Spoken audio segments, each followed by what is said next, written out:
Listo, entonces buenos días nuevamente.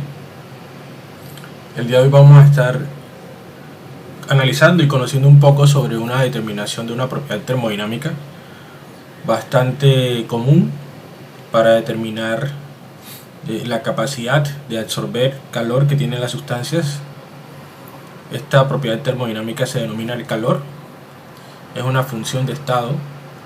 El calor es una función de estado, quiere decir que depende exclusivamente del estado final, bueno, de la medida del calor en el estado final. Bueno, calor como función de estado.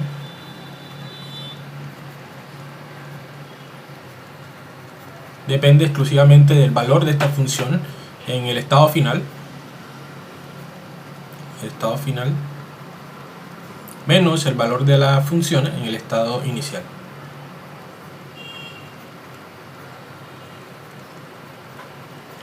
Al ser función de estado, pues entonces el calor no depende si en el transcurso entre el estado final, perdón, el estado inicial y el final hubo un cambio significativo. Solamente me interesa el valor de la propiedad en el estado final y el valor de la propiedad en el estado inicial. El calor, desde el punto de vista matemático, se define, o lo podemos definir como cambio en calor. En termodinámica el calor lo reconocemos por la letra Q. Si Q va a ser calor. Algunos autores también lo representan por la letra Q mayúscula. Por ahora representémoslo con la Q minúscula, que aunque después se confundirá con función de equipartición, pero no importa. Bueno, por ahora, para determinar el calor, el cambio en calor de un sistema termodinámico, lo que tendríamos que estar relacionando es bueno, el calor como una medida directa de la temperatura, ¿no? Voy a colocar aquí una constante que la voy a llamar C por derivada de la temperatura, C por dt. ¿Vale? Lo que yo, como estaba intentando determinar el calor en un estado termodinámico final e inicial, yo lo que tengo que hacer es integrar esta expresión diferencial, integrarla pues entre el estado inicial y final. Vamos a tener entonces que Q, ¿sí? Al hacer aquí integral en el estado inicial y en el estado final, vamos a tener entonces que Q va a ser igual a esa constante que sale de la integral allí, multiplicado por, voy a abrir paréntesis, la temperatura en el estado final menos la temperatura en el estado inicial. Este Tf menos T yo lo voy a reemplazar ahora, voy a escribir la misma constante por un símbolo que comúnmente lo conocemos como el cambio, delta T, ¿vale? Entonces Q va a ser igual a una constante C por delta T. Esta constante C, pues dentro de las propiedades que tiene, o de las propiedades físico-químicas que se podemos caracterizar para la materia, vamos a entender o vamos a recordar que el calor es una propiedad de tipo extensiva. ¿Qué quiere decir que sea propiedad extensiva? Pues que depende de la cantidad de sustancia, ¿no? Quiere decir entonces que esta constante, pues yo la voy a tasar en la cantidad de sustancia que tengamos. Entonces calor va a significar a la masa de la sustancia o del sistema multiplicado por esa constante por, bueno, que la vamos a llamar C sub, bueno, depende, C sub B o P, eso lo veremos ahorita, multiplicado por el delta T. Entonces de esta manera es como nosotros podemos cuantificar el calor que absorbe una sustancia o un sistema dado un intercambio de temperatura. Entonces el calor lo vamos a caracterizar en este momento como una medida del cambio en la temperatura. Vamos a definir una constante o una propiedad calor que también es bastante utilizada por algunos libros que utilizan sistema imperial, o bueno, si ustedes están trabajando calor con gente de otros países, pues también vamos a tener que el calor se mide en otras unidades. Sin embargo, según el Sistema Internacional de Unidades que Colombia adoptó por allá en eso fue en 1960, Colombia se adoptó o se acogió el Sistema Internacional de Unidades para el calor, ¿sí? La unidad va a ser el julio,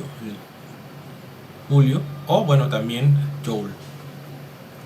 Entonces las unidades de calor son específicamente el julio o el joule, ¿vale? Son las unidades de calor, su símbolo es una J mayúscula. Y vamos a tener prefijos y sufijos, bueno, prefijos utilizando calor, vamos a tener kilojulios, etc. Entonces la mayoría de las respuestas de ejercicios que piden que calculemos calor la vamos a tener que expresar en julios o en kilojulios. Esta constante que ustedes ven ahí, esa C sub B, P, es una constante específica para cada sustancia, para cada sistema.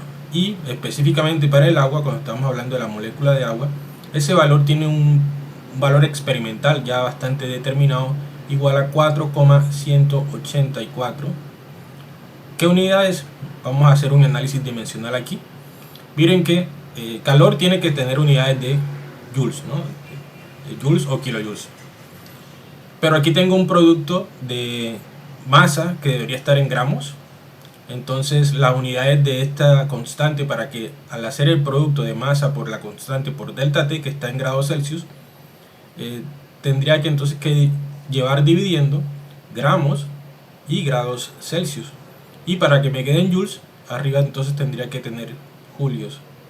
Entonces la capacidad calorífica para el agua es 4,184 julios sobre gramo por grados Celsius. Ahora bien, ¿por qué me preguntan grados Celsius? ¿O por qué estamos hablando de grados Celsius en el Sistema Internacional de Unidades? Pues la unidad para la temperatura es Kelvin. Pues recuerden que aquí lo que estamos haciendo es un diferencial, ¿no? Un delta T. El delta T, si la temperatura está bien sea en Kelvin o en grados Celsius, va a ser el mismo. Por ejemplo, vamos a determinar el calor que absorbe o el calor que yo tengo que proporcionarle a, supongamos, 200 gramos de agua. ¿Sí? Si yo tengo 200 gramos de agua y quiero que pasen de una temperatura inicial igual a, supongamos, 25 grados Celsius. ¿Sí? Y si yo quiero que esa agua se eleve a una temperatura final, una temperatura más alta, de, digamos, bueno, llamémosla T2, y vamos a suponer que esa temperatura más alta va a ser, qué sé yo, 65 grados Celsius. ¿Sí? Yo quiero que el agua se eleve hasta 65 grados Celsius. ¿Qué cantidad de calor es el que yo debo proporcionarle a estos 200 gramos de agua para proporcionar ese cambio de 25 a 65? Vamos a resolver este ejercicio utilizando la fórmula que conocemos para calor, que acabamos de descubrir ahora, y vamos a resolverlo utilizando la temperatura en grados Celsius y utilizando la temperatura en Kelvin, y vamos a notar que la respuesta debe ser la misma porque el delta T va a ser el mismo. Muy bien, entonces aplicamos la fórmula Q, ¿sí? El calor que va a absorber el agua va a ser igual a la masa, pero voy a escribir la fórmula nuevamente. Masa, voy a colocar por aquí H2O para saber qué es el agua, la capacidad calorífica del agua por ese incremento en la temperatura. Bien, entonces la masa del agua, bueno, vamos a reemplazar la ecuación, nuevamente masa del agua, capacidad calorífica del agua, por ese delta T, que es temperatura final, o la temperatura a la cual yo quiero llegar, que acá la denominé 2, menos la temperatura inicial, de la cual arrancamos, que es entonces 25, que yo la denominé T1, ¿vale? Bien, ahora reemplazamos valores. La masa va a ser igual a 200 gramos, multiplicado por la capacidad calorífica, 4,184 julios sobre gramos por grado Celsius, multiplicado por el diferencial de temperatura. Vamos a llegar a una temperatura de 65 grados, menos una temperatura inicial que eran 25 grados Celsius.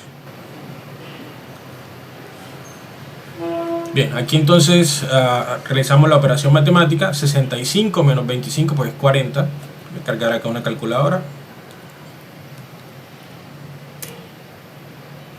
Se fue para el otro escritorio. Vamos a cargarla aquí.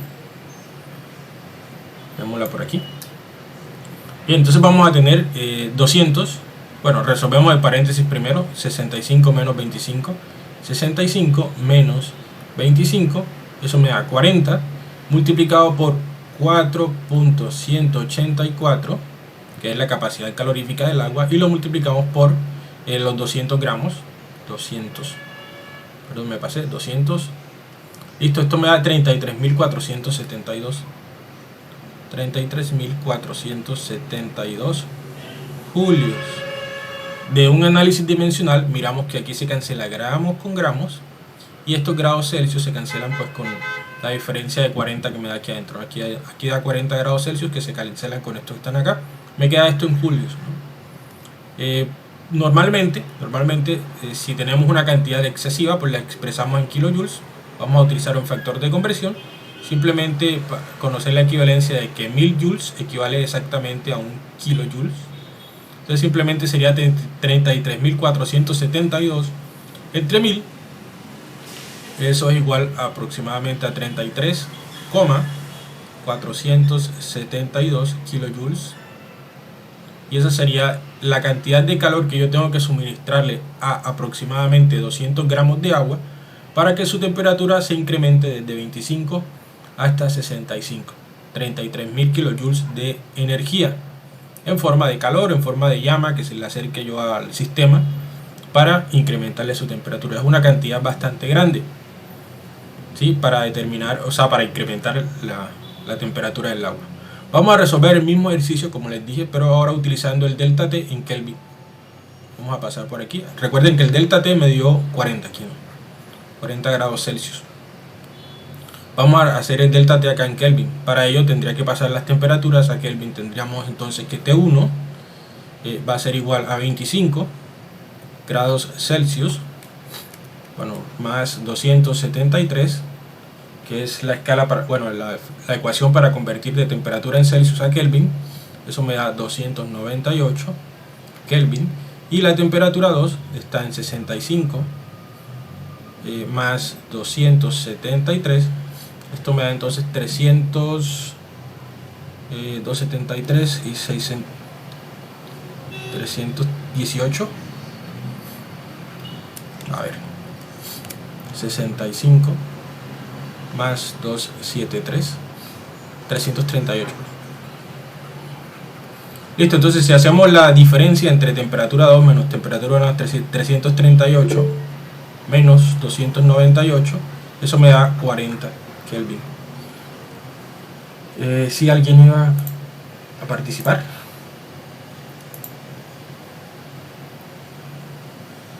Ok, Ángel, listo. Perfecto, bienvenida. Estamos recordando, estamos aprendiendo un poco sobre una propiedad termodinámica que se denomina calor. Es una función de estado y el calor pues mide la cantidad o mide el cambio en las propiedades de un sistema termodinámico con respecto a el aumento de la temperatura, o bueno, con respecto a un cambio en temperatura, ¿no? Si yo quiero que un sistema termodinámico aumente su temperatura, tendría yo que proporcionarle calor. Si yo quiero que un sistema termodinámico disminuya su temperatura, lo que tengo que hacer es extraerle calor, ¿no? Entonces, si yo en este ejercicio que resolvimos, para que 200 gramos de agua subieran a una temperatura de 25 hasta 65, tuve que haberle proporcionado aproximadamente 33,472 kilojoules de energía. Vamos a ver aquí una unidad de conversión y es la caloría. Ya les voy a explicar a qué equivale en calorías y joules. Vamos a resolver un ejercicio bastante sencillo. Vamos a determinar la cantidad de calor necesario, para que un gramo de agua aumente aumente en 1 grado Celsius su temperatura. Entonces aquí, bueno, no importa la temperatura a la que esté. Supongamos que la temperatura inicial va a ser 24. Supongamos que va a ser 24. Quiere decir que para que aumente en 1 grado, entonces la temperatura 2 va a ser igual a 25. Entonces vamos a determinar el calor necesario para que 1 gramo de agua aumente su temperatura en 1 grado Celsius. Nuevamente Q va a ser igual a M, M es 1 gramo, multiplicado por la capacidad calorífica del agua, H2O, por S delta T, ¿vale? La masa es 1 gramo, la capacidad calorífica del agua es 4,184. Este valor pues téngalo bastante en cuenta porque lo vamos a estar utilizando mucho. ¿Qué unidad es? Julios sobre gramos por grado Celsius, multiplicado por delta T, que es 1 grado centígrado, 1 grado Celsius. Análisis dimensional, se cancelan gramos con gramos, Celsius con Celsius, y me queda pues simplemente todo esto me queda en 4,184 julios.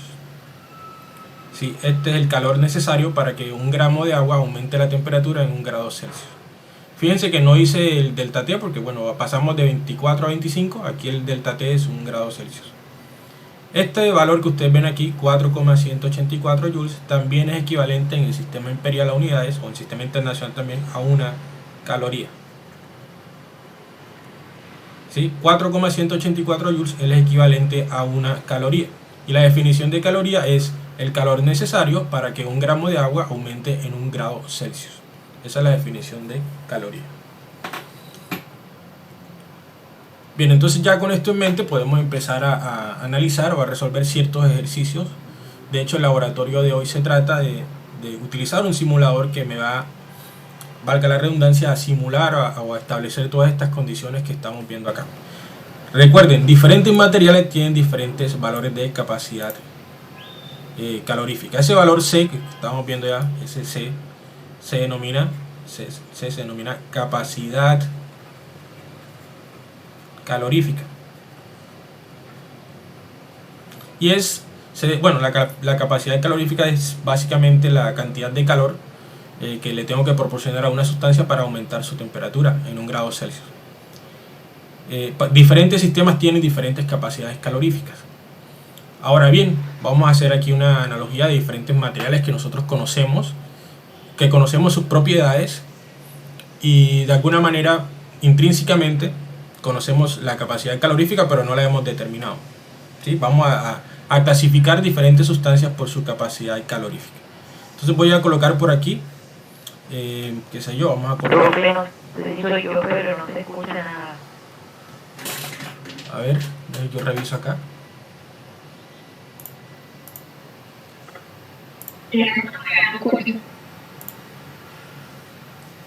A ver, aló. ¿Ahora sí o...?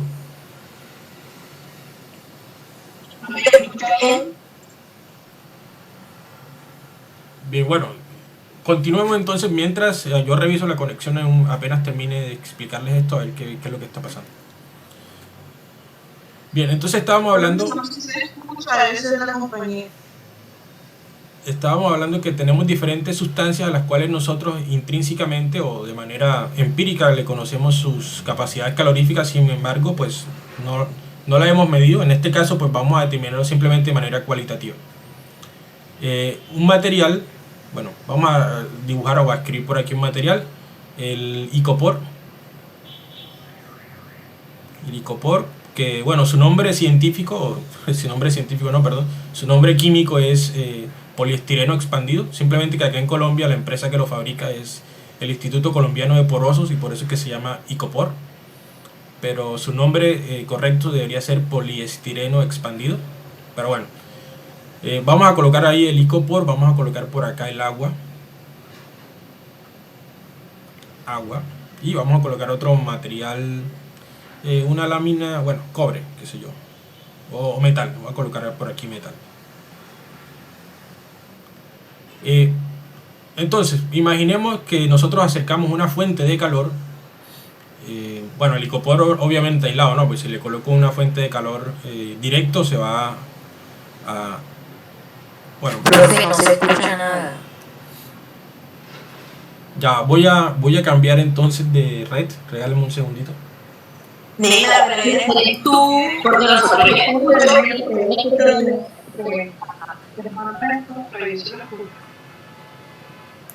Bueno, entonces voy a cambiar de red y si no, pues ya sé el problema de Hilary.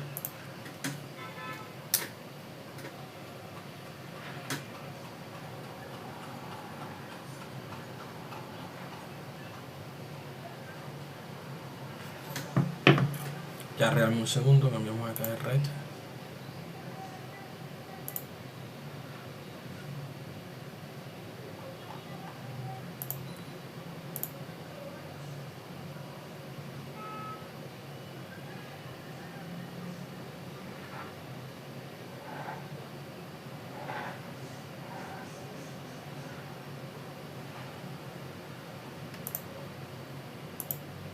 Listo, ¿me confirman si me escuchan? Sí, se escucha, profesor. Listo, hay cambio de red. Si no funciona la compañera, pues ya es problema de la conexión de ella. Porque yo he intentado, aquí estoy con los datos del celular que son generalmente estables, así que esperemos que sí pueda escuchar. Listo, entonces estábamos hablando de 3 diferentes materiales, los cuales yo de manera intrínseca, de manera empírica, conozco las capacidades caloríficas, pero no las he magnificado, no las he cualificado de alguna manera. Vamos a ver icopor. Supongamos que nosotros tenemos una fuente de calor al otro lado. Aquí vamos a tener el material, vamos a dibujarlo por aquí, poroso, el icopor por acá. Y aquí vamos a tener una fuente de calor. Vamos a dibujar acá como si fuese una llama, ¿sí? Y nosotros vamos a estar a este lado, ¿no? Vamos a estar a este lado sintiendo o percibiendo el calor por este lado. Entonces, para que nosotros podamos percibir el calor de este lado, la cantidad de calor que tengo que producir en este lado tiene que ser bastante grande. Una capacidad de calor, tengo que producir bastante calor para que ese calor sea capaz de atravesar todos estos poros del icopor y yo pueda sentirlo a este lado. Quiere decir entonces que el icopor tiene una alta capacidad calorífica. Necesito una gran cantidad de calor para cambiar la temperatura del icopor. Entonces tiene una capacidad calorífica, digamos, alta. Lo mismo pasa con el agua. Bueno, coloquemos que el agua tiene una capacidad calorífica media. Y ahora para el metal, si nosotros tenemos una lámina de metal, nuevamente, si nosotros le acercamos una llama, de manera automática nosotros vamos a notar, o de manera rápida nosotros vamos a notar que el metal aumenta su temperatura de manera rápida. Quiere decir entonces que el metal tiene una capacidad calorífica bastante baja. Entonces, diferentes materiales tienen diferentes capacidades caloríficas. Si lo miramos desde el punto de vista de capacidad de aislar el calor del otro extremo hacia el que yo lo quiero sentir, entonces estamos hablando de que si tiene una alta capacidad aislante, es entonces un compuesto o una sustancia con una alta capacidad calorífica. Si yo siento el calor de manera instantánea una vez enciendo la fuente de calor a través del metal, pues a través del material, pues tiene una capacidad calorífica baja. Entonces, ya con eso en mente, ya nosotros conocemos o podemos entender un poco o explicarle a nuestros estudiantes de qué se trata la capacidad calorífica. Se trata de una medida intrínseca de cada sustancia que determina la cantidad de calor necesaria para subir la temperatura de esa sustancia. Entonces, la capacidad calorífica de una sustancia aislante debe ser bastante alta. ¿Sí? Debe ser bastante alta. La del agua, 4.184, se considera también una capacidad calorífica alta. Y es por eso que cuando ustedes ponen un beaker, o bueno, ponen una olla en la estufa, ¿sí? Con agua y prenden la estufa a toda la mecha que le da la llama, ¿sí? Ustedes meten la mano en el agua y ustedes no se queman. ¿Por qué? Porque el agua va a necesitar una gran cantidad de calor para poder subir su temperatura. Quiere decir que el agua entonces va a absorber esa gran cantidad de calor, y para que se suba su temperatura va a requerir un tiempo bastante prudente, bastante grande, ¿no? Caso contrario, ustedes colocan una plancha de metal sobre la estufa a la llama, al tope de la llama, y ustedes colocan la mano y automáticamente van a sentir el calor. Quiere decir entonces que estas sustancias que transfieren más rápido el calor, ¿sí? Tienen una baja capacidad calorífica. ¿Sí? Las sustancias que son más eficientes para transferir el calor tienen una capacidad calorífica baja. De igual manera, si estamos hablando para extraer calor, ¿no?, de esa sustancia, también vamos a requerir una gran cantidad de tiempo. Por ejemplo, para que el agua se enfríe, nosotros vamos a requerir una gran cantidad de tiempo para que se enfríe, porque acumula una gran cantidad de calor, dado que su capacidad calorífica es considerada como media alta.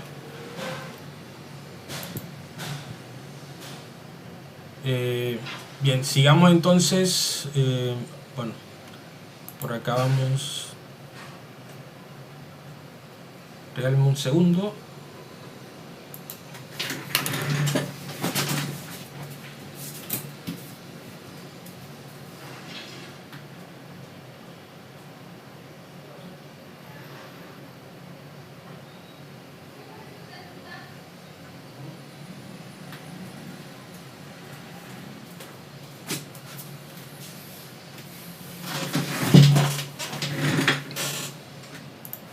Listo, sigamos entonces. Ahora bien, en termodinámica, cuando nosotros estamos, o en fisicoquímica y fisicoquímica termodinámica, cuando nosotros intentamos establecer estas propiedades que les estaba hablando acá, calor, bueno, todavía falta hablar un poco de trabajo, pero vamos a suponer que esto que yo estoy dibujando aquí es un sistema termodinámico compuesto por, no sé, átomos de X o Y gas, o bueno, moléculas, qué sé yo. Cuando yo puedo separar de manera abstracta o de manera real, ¿sí?, este sistema, lo que está dentro, entonces se denomina sistema.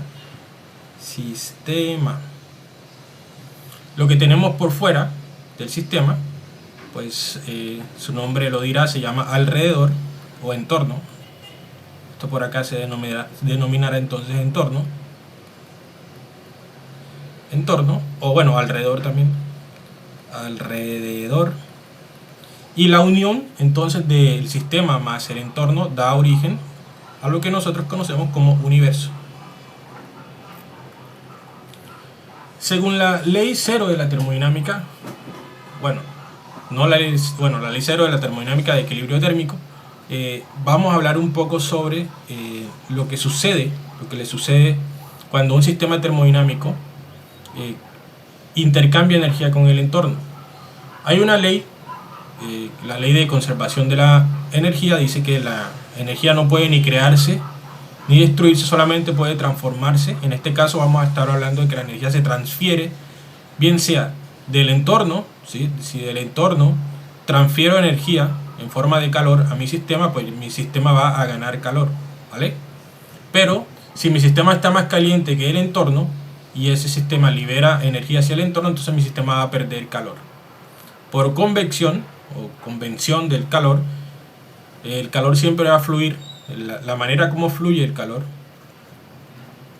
es desde el cuerpo que está más caliente, una temperatura más caliente, ¿sí? El calor fluye en esa dirección hacia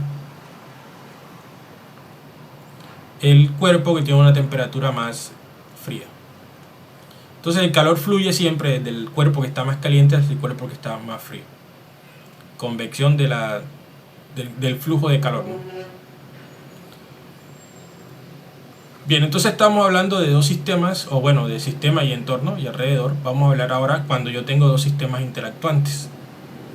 En este caso, pues tengo por acá un sistema que lo voy a conocer. Bueno, para este vamos a sistema A, vamos a denominarlo sistema A por aquí.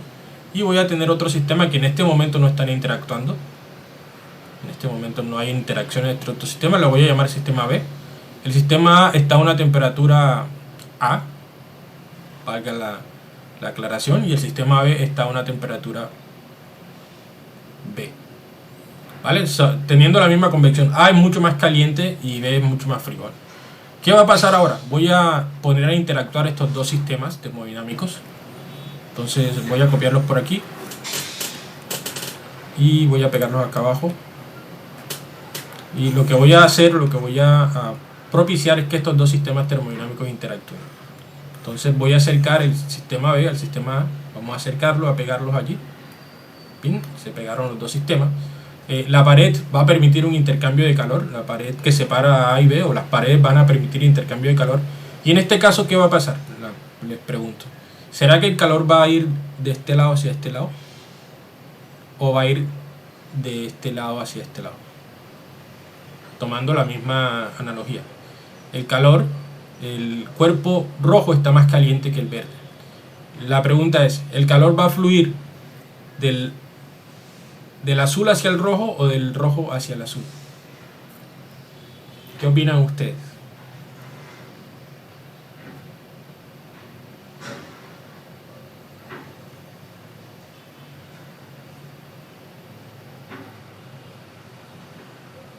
A ver, ¿qué opinan ustedes? Ya del rojo al azul, ¿no?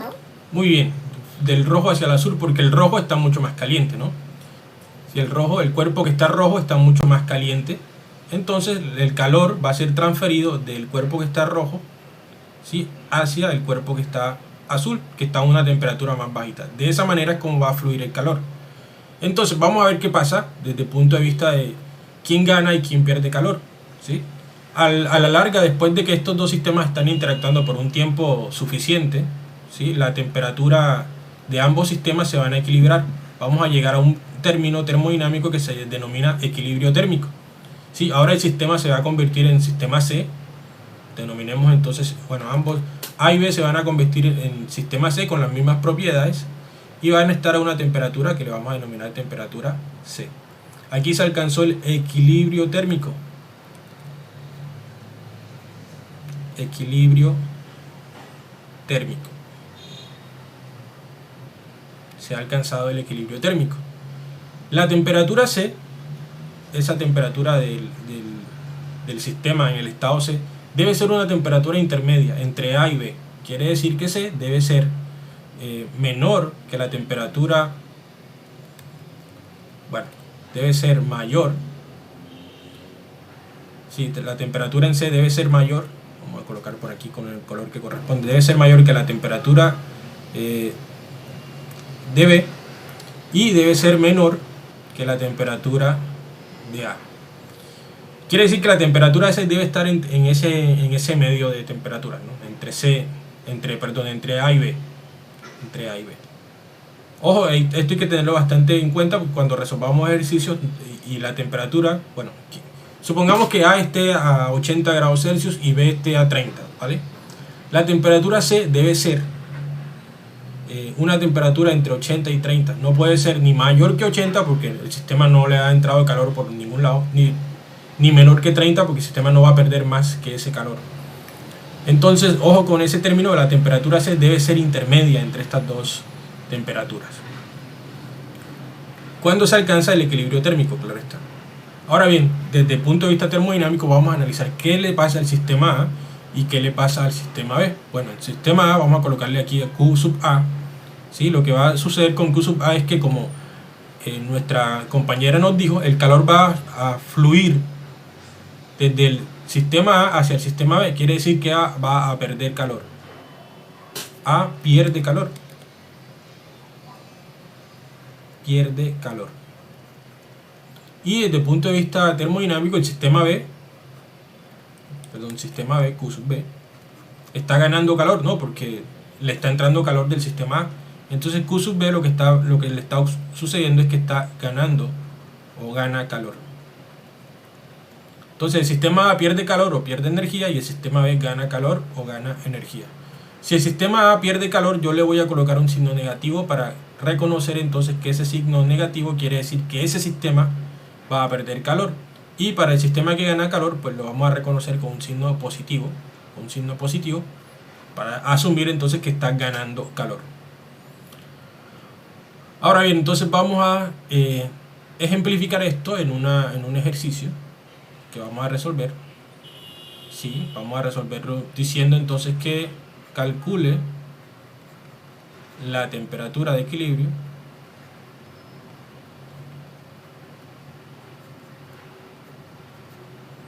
cuando se mezclan. En este caso vamos a estar trabajando con agua nada más. Cuando se mezclan, no sé, coloquemos aquí 15 gramos de agua a 95 grados Celsius con 25 gramos de agua coloquemos entonces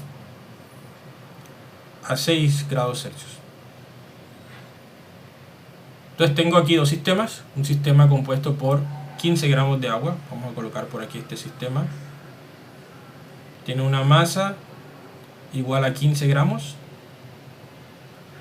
y tiene una temperatura de igual a 95 grados Celsius. Por otro lado, antes de colocarlos a interactuar, tengo el otro sistema que son una masa de 25 gramos, masa mayor. Vamos a colocar esto un poquito más grande. Sí, una masa de 25 gramos y una temperatura de 6 grados Celsius. Entonces me dicen cuál es la temperatura de equilibrio cuando yo pongo a interactuar estas dos sustancias. obviamente la temperatura tiene que estar entre 95 y 6. No puede ser ni mayor que 95 ni menor que 6. Tiene que estar entre 95 y 6. Entonces vamos a utilizar equilibrio térmico, ¿sí? Vamos a utilizar equilibrio térmico y vamos a utilizar ley de conservación de la energía. ¿Cuál es la ley de conservación de la energía? Que si tenemos dos sistemas interactuantes y tenemos un sistema que pierde calor,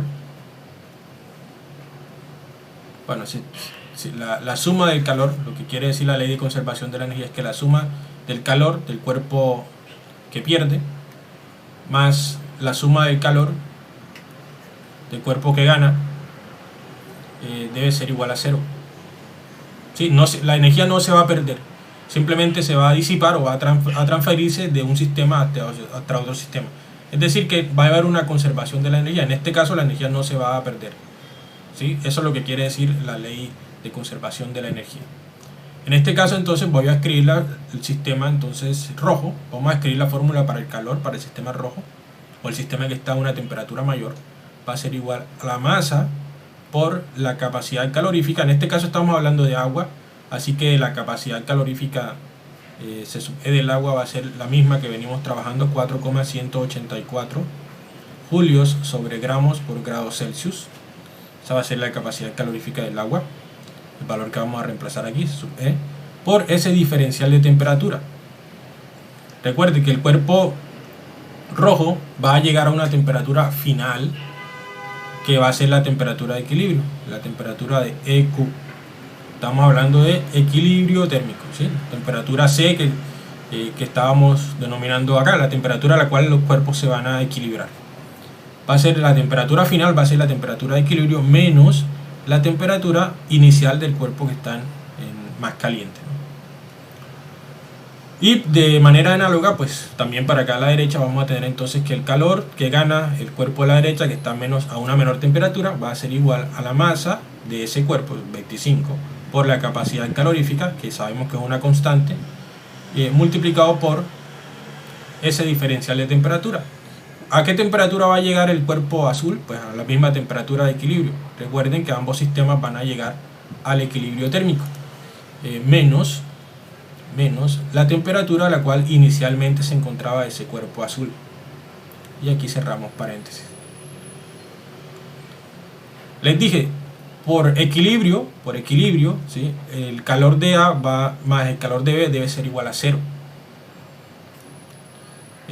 Escribiéndolo desde un punto de vista termodinámico, básicamente es esto: menos Q del cuerpo rojo debe ser igual a Q del cuerpo azul. Si este equilibrio térmico o esta conservación de la energía se debe conservar, debemos conservar energía cuando estos dos sistemas interactúan, no se pierde la energía para ningún otro lado. Entonces simplemente yo sé cuánto vale Q rojo y yo sé cuánto vale Q verde, Q azul, perdón. Simplemente lo que voy a hacer es reemplazar estas expresiones que ustedes ven allí, igualar las dos ecuaciones y operar matemáticamente para determinar entonces la temperatura de equilibrio, que es el meollo de este ejercicio. Me dice calcule la temperatura de equilibrio, ¿vale? Entonces vamos a reemplazar aquí expresiones. Vamos a tener entonces menos la masa multiplicado por la capacidad calorífica, voy a abrir paréntesis, temperatura de equilibrio, Q, menos temperatura del cuerpo que está rojo, cierro paréntesis. Esto debe ser igual a lo que le ocurre al cuerpo que está a la derecha, que va a ganar calor. Vamos a tener entonces masa por la capacidad calorífica, que es la misma, abro paréntesis, la temperatura final va a ser la temperatura de equilibrio, EQ, menos temperatura inicial de ese cuerpo azul. Aplico propiedad distributiva, palabras más, palabras menos. A final de cuentas voy a tener la siguiente expresión: temperatura de equilibrio. Bueno, aquí lo que voy a hacer es aplicar propiedad distributiva, luego agrupo términos semejantes y despejo temperatura de equilibrio. Entonces la temperatura de equilibrio va a ser igual a la masa del cuerpo rojo por su capacidad calorífica, ¿sí?, por la temperatura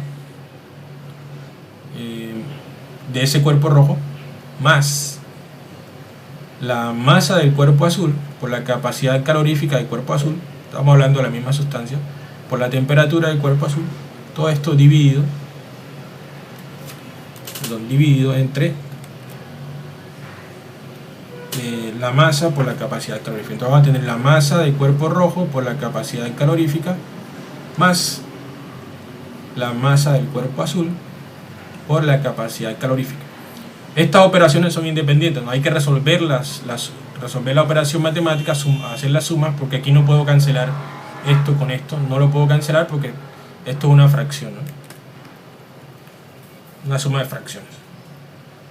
Entonces básicamente podemos determinar la temperatura de equilibrio de manera rápida, sabiendo entonces que la masa de la sustancia roja o sustancia caliente son 15 gramos por la capacidad calorífica 4,184 julios sobre gramos por grado Celsius por la temperatura, que es 95 grados Celsius, más en la parte, voy a rodar esto para la izquierda para que me quede más espacio,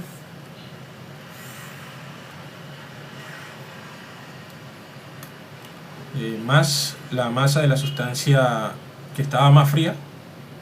En este caso estamos hablando de 25 gramos por la capacidad calorífica 4,184 julios sobre gramos por grado Celsius por la temperatura, que eran 6 grados Celsius. Todo esto va dividido entre la masa, serían 15 gramos por 4,184 julios sobre gramos por grado Celsius, más acá tendríamos entonces 25 gramos por 4,184 julios por gramos sobre grado Celsius. Análisis dimensional, esto me va a quedar en unidades de temperatura.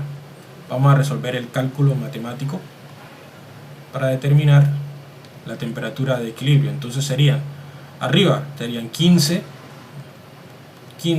por 4.184 por 95, eso me da 5.962, menos, voy a abrir paréntesis acá para resolver esta otra parte, 25 por 4.184 por, perdón, no es menos, es más, me equivoqué, aquí es más, el signo es positivo así, o sea, me equivoqué acá al introducir en la ecuación. Nuevamente 15 por 4.184 por 95, eso me da 5.962, más, abro paréntesis, 25 por 4.184 por 6, cierro paréntesis y le damos igual, me da 6.589.8.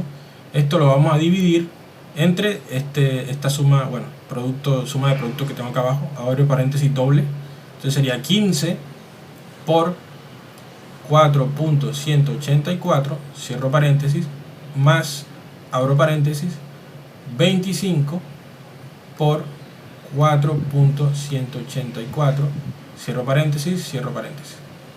Y eso me da igual a 39.37. La temperatura de equilibrio,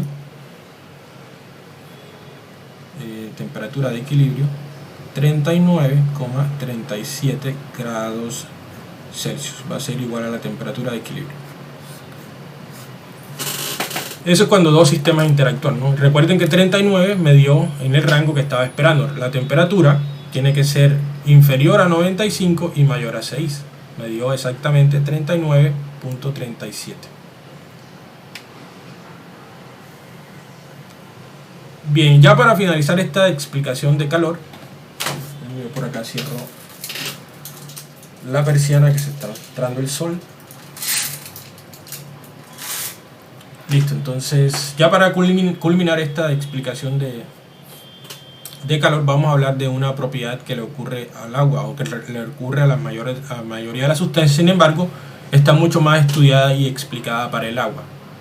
Resulta que el agua a la presión atmosférica en la que estamos la podemos encontrar en tres estados. Vamos a poder encontrar agua en estado sólido o hielo.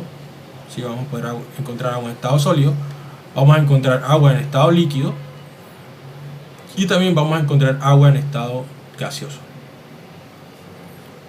El calor necesario para yo fundir el agua, para pasarla del agua de estado sólido a estado líquido, se calcula utilizando una fórmula diferente. ¿Por qué? Porque este calor no necesariamente implica un aumento de temperatura, implica que las moléculas de agua que están en la estructura cristalina del hielo, sí, que están ahí compactadas en la estructura cristalina, implica que se rompan, que esas moléculas, bueno, que la unión de los puentes de hidrógeno en la estructura cristalina se rompa para convertirla en líquido. Ese calor es diferente al calor para aumentar temperatura. Ese calor se denomina calor latente, ¿sí? Latente. Se denomina calor latente. El calor latente es el calor necesario para convertir o para cambiar de fase, ¿no? En este caso, si voy a convertir agua de estado sólido a agua en estado líquido, entonces necesito el calor latente o el latente de fusión. ¿Sí? El latente de fusión. Si voy a convertir agua de estado líquido a estado gaseoso, ¿sí? Ahí ese cambio de estado se llama evaporación, entonces voy a necesitar el latente de vaporización para el agua. Para determinar el calor intrínseco en ese proceso de cambio de fase, pues simplemente utilizamos la fórmula Q igual a latente por la masa de la sustancia que tengamos. Quiere decir entonces que si yo tengo dos sistemas interactuantes, en este caso voy a tener hielo, bueno, vamos a escribirlo, voy a tener hielo, una cierta cantidad de hielo, ¿sí? Hielo, y la voy a poner a interactuar, vamos a ponerlo a interactuar un sistema con agua líquida, supongamos con un vaso, ¿no? Obviamente nosotros sabemos que el hielo está a menor temperatura, obviamente, eso lo conocemos, y conocemos entonces que el agua está a menor temperatura. Por analogía, entonces vamos a asumir que el calor va a fluir, cuando estos dos sistemas interactúan, el calor va a fluir del agua líquida hacia el agua sólida, ¿sí? Quiere decir entonces que el agua líquida va a perder calor y el agua sólida va a ganar calor. Entonces, cuando hacemos el equilibrio de energía, ¿sí? De la ley de conservación de la energía, cuando hacemos este equilibrio, tenemos que considerar, además del calor, para subir la temperatura, supongamos que el hielo está a menos 5 grados Celsius, supongamos que su temperatura es menos 5 grados Celsius, y supongamos que acá el agua está a 25 grados Celsius, ¿sí? ¿Qué va a suceder aquí? El hielo tiene que pasar de menos 5, ¿sí? Menos 5 grados Celsius, tiene que subir hasta la temperatura de fusión del hielo, quiere decir que tiene que subir hasta 0 grados Celsius. Hay una subida de temperatura. Luego de que el hielo esté a 0 grados Celsius, debemos propiciar el cambio de fase, ¿sí? Aquí entonces utilizamos el latente de fusión. Y luego pues esta parte de la izquierda la equilibramos entonces con el calor que le ocurre al cuerpo que está en la derecha, es decir, que va a perder calor. En este caso, ¿qué vamos a considerar? Vamos a considerar entonces que el cuerpo de la izquierda va a ganar calor, obviamente, entonces vamos a tener que la fórmula va a ser igual a la masa del cuerpo de la izquierda por la capacidad calorífica del agua en estado sólido, que es diferente al agua en estado líquido, multiplicado por el delta T, más el cambio de fase a la masa del cuerpo que tenemos a la izquierda por el latente de fusión. Esto va a ser igual con lo que le va a ocurrir al cuerpo de la derecha, que va a perder calor, masa por la capacidad calorífica por el diferencial de temperatura. Esta ecuación es la que yo debo considerar de manera completa, ¿no? ¿Qué hice? ¿O qué es la diferencia? Que ahora esta tiene el latente de fusión. ¿Por qué? Porque el agua está en estado sólido, ¿sí? El agua está en estado sólido y cuando entra en contacto con agua líquida, esa agua se va a fusionar y ese calor también debe ser medido. Entonces, pues eso para que lo tengan en cuenta en la resolución de ejercicios. Bien, entonces ahora vamos, bueno, todo eso que les comenté ahora está descrito aquí en Laboratorio 3 de Calorimetría, en la carpeta compartida de Google Drive. ¿Sí? Le habla un poco de la ley cero de la termodinámica, calor específico, calorimetría, etcétera. Y bueno, vamos a procedimiento. Tenemos un laboratorio bastante extenso. Tenemos entonces laboratorio de calorimetría y tenemos por acá unas preguntas de teoría que van a responder o van a intentar responder utilizando todos los conocimientos que hemos aprendido hoy. Entonces, el recurso bibliográfico o el recurso del simulador es el de Pearson CMG. Es exactamente este recurso, ¿sí? Ustedes lo ven ahí en pantalla. Y simplemente se van directo acá donde dice experimento y se van acá donde dice correr experimento. Bueno, lastimosamente está en inglés para los que no conocen inglés. Sin embargo, si ustedes están interesados en conocer un poco más cómo corran acá la demostración, sin embargo, pues yo me voy directamente acá donde dice experimento, ¿sí? Y aquí lo que tenemos es un calorímetro. En la parte izquierda vamos a tener un y este calorímetro lo que va a registrar es aquí arriba, me va a registrar la temperatura de equilibrio. En este caso vamos a intentar resolver uno de los ejercicios que habíamos resuelto acá con el simulador, ¿sí? Vamos a resolver este a ver si se puede, ¿no?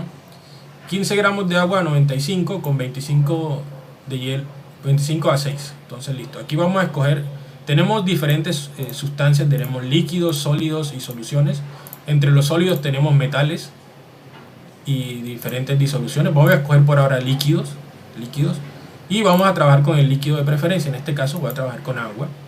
Cuando yo le activo acá que me muestre la capacidad calorífica, mírenme que me muestra 4,184, el valor con el que nosotros habíamos estado trabajando. Bien, entonces esa agua yo la necesito 15 gramos. Entonces vamos a colocar por aquí, bueno, la cantidad, no son 15. Bueno, no podemos resolver el ejercicio que no teníamos la misma cantidad. Acá anoté 15 y el mínimo acá es 50, así que bueno, ya que sí, bueno, lastimosamente no se puede. Bueno, 15. Vamos a establecer la temperatura. Inicia en 0 grados Celsius, agua líquida, y termina en 100, ¿no? El agua puede estar en ese rango de temperatura. En este caso, en ese ejercicio que estuvimos solucionando, teníamos 15 gramos de agua que estaban a una temperatura de 95. Entonces vamos a colocar 50 a una temperatura de 90, qué sé yo. Y le damos siguiente, next, ¿vale? Y ahora escogemos la otra sustancia que va a estar acá, con la que va a estar el contacto del agua, que está acá a 90 grados Celsius. Entonces vamos a escoger agua y una masa de 65 y una temperatura de 6, dejémosla en 5, 10. También va a tener la misma capacidad calorífica porque estamos hablando de la misma sustancia. Ahora bien, le doy siguiente, next, si aquí le vamos a dar siguiente, y tengo diferentes opciones para correr el experimento. Una es que me muestre una vista gráfica de las temperaturas, qué le va a pasar al agua caliente y qué le va a pasar al agua fría, y que me muestre una vista microscópica de las moléculas también. En todos los casos no vamos a tener esta opción de la vista microscópica. Vamos a darle comenzar y entonces lo que va a suceder es que el agua va caliente, la echan acá, cierran el calorímetro y se va a establecer entonces la temperatura de equilibrio, que es la temperatura cuando las dos sustancias adquieren, se alcanza el equilibrio térmico, ¿no? Entonces fíjense que la temperatura está en 90 y 10 y va a alcanzar un equilibrio o una temperatura de equilibrio entre 90 y 10.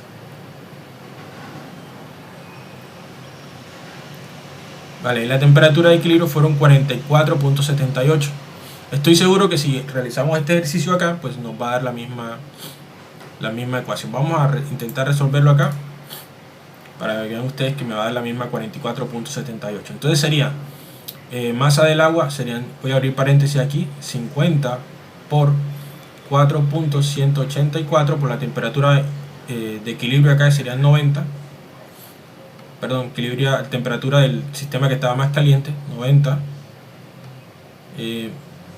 más, voy a abrir paréntesis acá, la masa fueron 65 por 4.184 por la temperatura que fueron 10, cierro paréntesis, igual, divido, abro paréntesis doble, entonces sería nuevamente 50 por 4.184, cierro paréntesis, más, abro paréntesis, 65 por 4.184, cierro paréntesis, le damos igual, 44.7826, el mismo valor que tenemos acá, ¿no?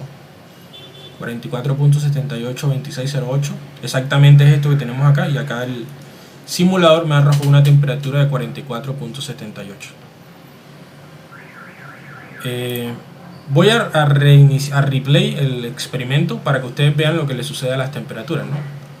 Bueno, aquí ustedes ven que la temperatura del agua fría empieza a subir hasta que llega al equilibrio térmico, y la temperatura del agua caliente empieza a disminuir hasta que llegamos al equilibrio térmico.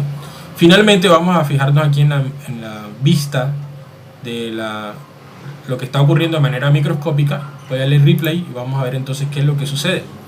Las moléculas de agua caliente son las más rojas, ¿no? Van a estar en contacto y van a empezar a transmitirle energía, en este caso energía térmica, a las moléculas que están con un color rosado, ¿no? Hasta que todas las moléculas de la disolución o de la mezcla alcancen la misma velocidad, es decir, la misma temperatura. Y ahí vamos a tener entonces que se ha alcanzado el equilibrio térmico. Ahora bien, ¿de qué se trata el laboratorio? Van a determinar la capacidad calorífica para las siguientes sustancias: de líquido desconocido 1, líquido desconocido 2, metal desconocido 1 y metal desconocido 2. Lo mismo para determinar el calor de la disolución de diferentes compuestos iónicos. Entonces, yo les voy a pedir el favor de que para la próxima clase, pues este laboratorio es bastante extenso,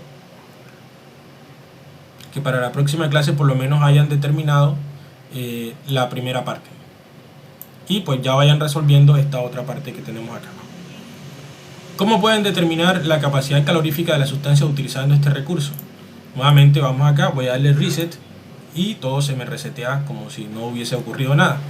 Tenemos diferentes, nuevamente miren, vamos a determinar la capacidad calorífica del líquido desconocido 1.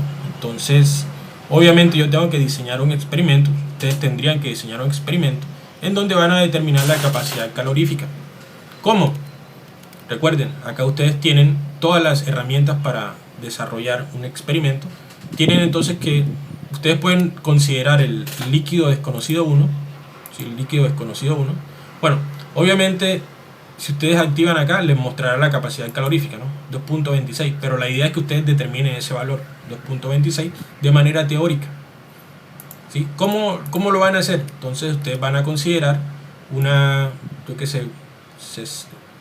cantidad de líquido, 50, a una temperatura de la que ustedes escojan, 10, ¿sí? Y vamos a darle siguiente, van a tener por el otro lado la sustancia conocida, en este caso vamos a colocar etanol, ¿sí? Una masa también conocida de etanol, coloquemos la misma masa, 50, y una temperatura por encima, 20. Y con esta sí van a tener entonces la capacidad calorífica del metanol. Entonces tienen por un lado masa del compuesto desconocido, X, ¿no? Masa del X, la capacidad calorífica del compuesto desconocido, que es la que van a determinar, y pues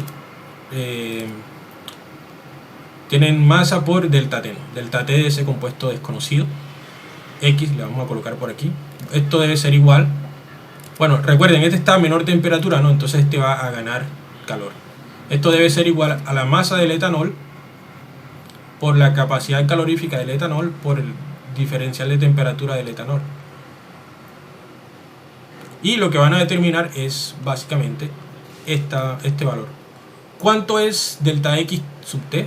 Delta T sub X, perdón, va a ser igual a la temperatura de equilibrio menos la temperatura inicial de esa sustancia X. Lo mismo, ¿cuánto es el del, bueno, aquí es negativo, ¿no? ¿Cuánto es el delta T del etanol? Delta T del etanol va a ser igual a la temperatura de equilibrio menos la temperatura inicial del etanol. Entonces ustedes lo que hacen es correr el experimento, van aquí en siguiente, muestran el gráfico, le dan en comenzar y que el experimento comience. Ahí va a comenzar el experimento, las sustancias se van a mezclar y vamos a llegar a una temperatura de equilibrio. Pero obviamente ustedes tienen que tener en cuenta las masas que escogieron, las temperaturas que escogieron, para poder calcular entonces la capacidad calorífica, esta C sub X que tienen ahí.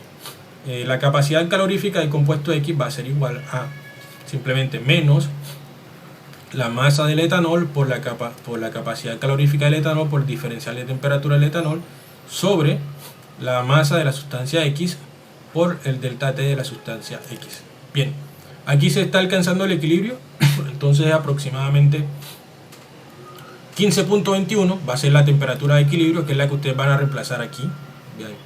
15.21 y 15.21. La temperatura inicial del etanol la tienen, sí, miren, acá está, 20 grados Celsius. La temperatura inicial de la sustancia desconocida la tienen, sí, miren, acá está, 10 grados Celsius. La masa de la sustancia desconocida la tienen, sí, miren, 50. La masa del etanol la tienen, sí, miren, 50. La capacidad calorífica del etanol la tienen, sí, miren, aquí está, 2.46. Y tienen todas las herramientas entonces para calcular la capacidad calorífica de la sustancia desconocida. Van a proceder de la misma manera, con el líquido 2, con el metal 1 y con el metal 2. En la próxima clase yo les estaré explicando cómo determinar el calor de la disolución y pues el calor de neutralización. Pero desearía que ustedes por lo menos ya vengan con la parte 1, las capacidades caloríficas de las sustancias calculadas y algunos de estos ejercicios resueltos. En el cuarto, bueno, van a resolver la primera parte del laboratorio y de las preguntas van a resolver por lo menos la primera y la segunda, ¿no? 1 y 2.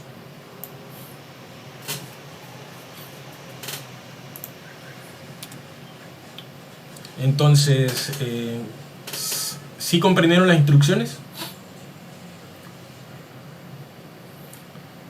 Sí, profe. Listo, entonces ¿qué van a hacer? Ustedes lo que van a hacer aquí es, ustedes van a descargar el laboratorio de calorimetría, lo descargan, se ponen a trabajar en parejas y una vez ya lo terminen, por ejemplo, yo lo voy a descargar, descargo acá en mi computador,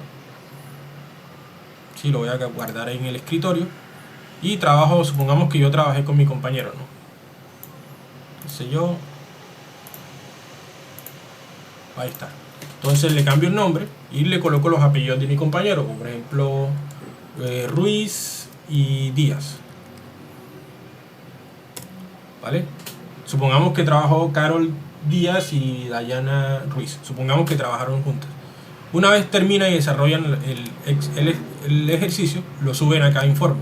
Lo arrastran y lo suben a la carpeta de informes, que ya yo reviso cuando me notifique el Drive que han subido un documento. Entonces para la próxima clase, para el próximo miércoles, por favor, desarrollen la primera parte, ¿sí? La primera parte, por lo menos la primera parte de determinar las capacidades caloríficas y la pregunta 1 y 2 de las preguntas que están allí descritas. Yo les enseñaré en el próximo laboratorio cómo determinar calor de disolución, de qué se trata, y calor de neutralización también. Profe, usted va a mandar el video, o sea, como para... Sí, o sea, claro. de la clase. Sí, enseguida. Voy a dejar de grabar. Ya dejo de grabar.